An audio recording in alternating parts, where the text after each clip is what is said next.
Hello दोस्तों मैं Bihar police और बिहार दरोगा के लिए पॉलिटी के प्रीवियस ईयर एमसीक्यू को शुरू किया था, जिसमें कि हम लोगों ने सीट 1 से लेकर सीट 4 तक कर लिया। आज करने वाले हैं सीट 5। दोस्तों इसमें ऐसे प्रश्नों को सीट किया गया है जो कि बार बार प्रश्न पूछे गए हैं, बार बार रिपीट प्रश्न हुए हैं। ठीक है दोस्तों, जिससे कि आपके आगामी एग्जाम्स के लिए बहुत ही ये सभी प्रश्न उपयोगी बन जाते हैं। दोस्तों आप किस एग्जाम्स की तैयारी करते हैं, आप कमेंट करके ज़रूर बताइएगा। और आप किस टॉपिक पे वीडियो चाहते हैं, किस सब्जेक्ट से चाहते हैं, आप ये भी ज़रूर बताइएगा।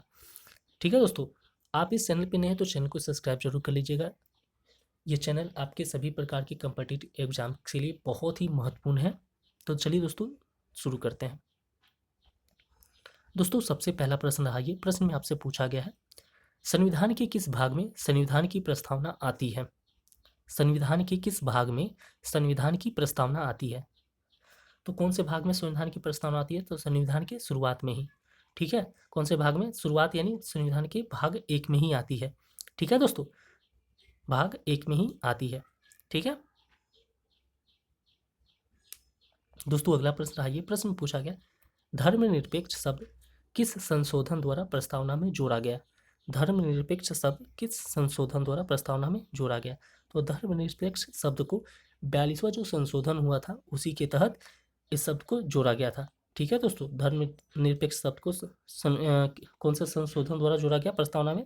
तो 42वां संशोधन द्वारा जोड़ा गया था। और ये 42वां संशोधन कब हुआ था?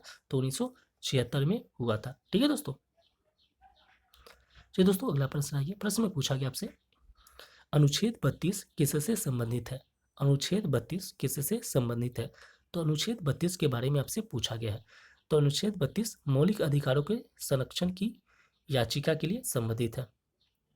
ठीक है, याचिका जिसको हम रीट बोलते हैं। ठीक है, अनुच्छेद 32 किससे संबंधित है?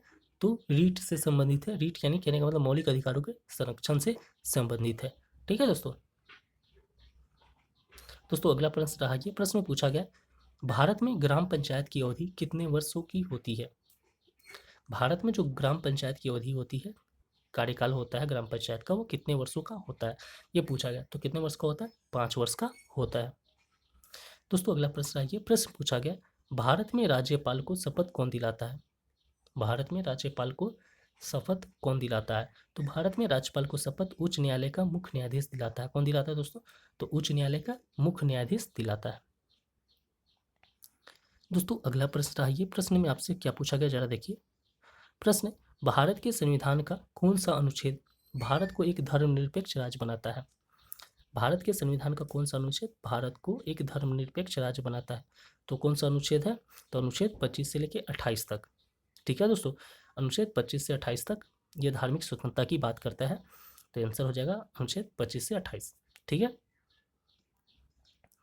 दोस्तों अगला प्रश्न रहा, ये प्रश्न पूछा गया, भारतीय संसद का सबसे ऊंचा सदन कौन होता है?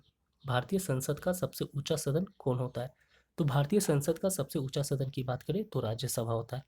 कौन होता है? तो राज्यसभा होता है। ठीक है दोस्तों, चलिए दोस्तों बात करते हैं अगले प्रश्न की। अगला प्रश्न रहा, ये प्रश्न में क्या पूछा गया देखिए। प्रश्न है, संविधान के किस अनुच्छेद में राष्ट्रपति शासन का प्रावधान है? संविधान के किस अनुच्छेद में राष्ट्रपति शासन का प्रावधान है? तो कौन से अनुच्छेद में राष्ट्रपति शासन का प्रावधान है? अनुच्छेद 356 में। कौन से अनुच्छेद में दोस्तों? तो अनुच्छेद 356 में। ठीक है, चलिए दोस्तों बात करते हैं। अगला प्रश्न रहा, ये प्रश्न में पूछा गया, संविधान में न्याय, स्वतंत्रता, समानता और बंधुत्व की बात कहाँ की गई है? संविधान में न्याय, स्वतंत्रता, समानता और बंधुत्व की बात कहाँ की गई? तो कहाँ की गई है? तो प्रस्तावना में की गई है।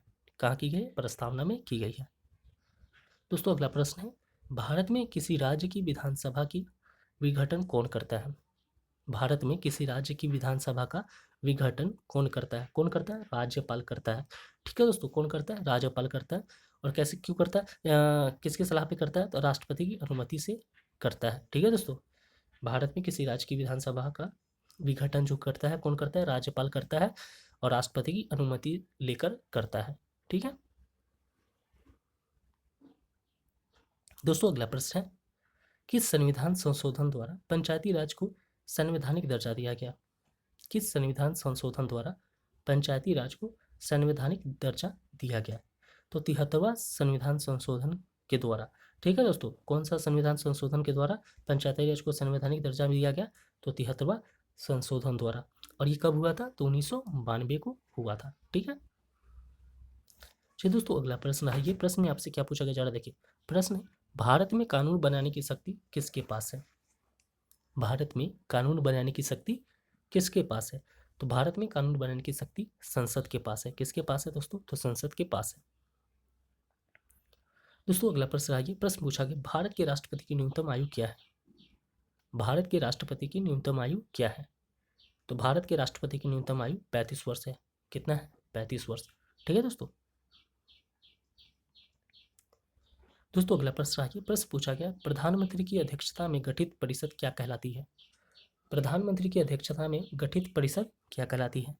तो प्रधानमंत्री की अध्यक्षता में गठित परिषद मंत्री परिषद कहलाती है। ठीक है, काउंसिल ऑफ मिनिस्टर्स, जिसको हम बोलते हैं मंत्री परिषद, यानी मंत्री परिषद कहलाती है। समझ रहे होंगे। चलिए दोस्तों, इसका लास्ट प्रश्न है।